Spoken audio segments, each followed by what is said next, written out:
хотын захиргаа 21-р хороолол руу нүүн гэсэн энэ хэвээр юу? Үгүй, нүүхгүй. Нөхөө болцсон уу? Яагаад?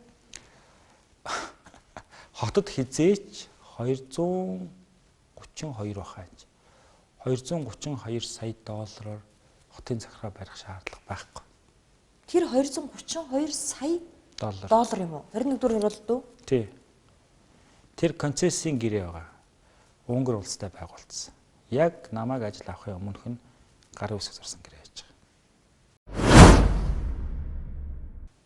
Хөөг тэр ч тэгээд тийм амар үнэтэй гэж юу? Одоо мэдгүй яагаад тийм гэрээ ийсэн. Би ч гэсэн хараад ухаан алж унахаас шахсан гэрээ. 232 232 бахаа. Яг 232 сая доллар. Тий. Ёстой нөгөө Тэгж нүүх чадал хэмжээ бидэрт байхгүй. Тэр үе тийм хүмүүс байсан байж магадгүй. Би одоо энэ хоёр давхар байшиндаа хайртай.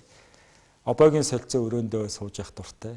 Тийм учраас Батболдын үед бол хотын захиргаа нүүхгүй. Нүүгдэх шаардлага байхгүй. Дэлхийн бүх том хотуудын захиргаа хотынхон төв дээр байж идэг.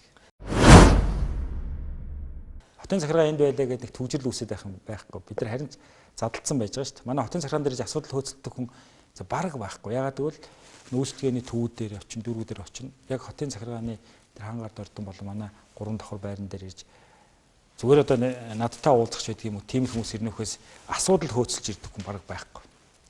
Тэр тийш нүүх шаардлага байхгүй.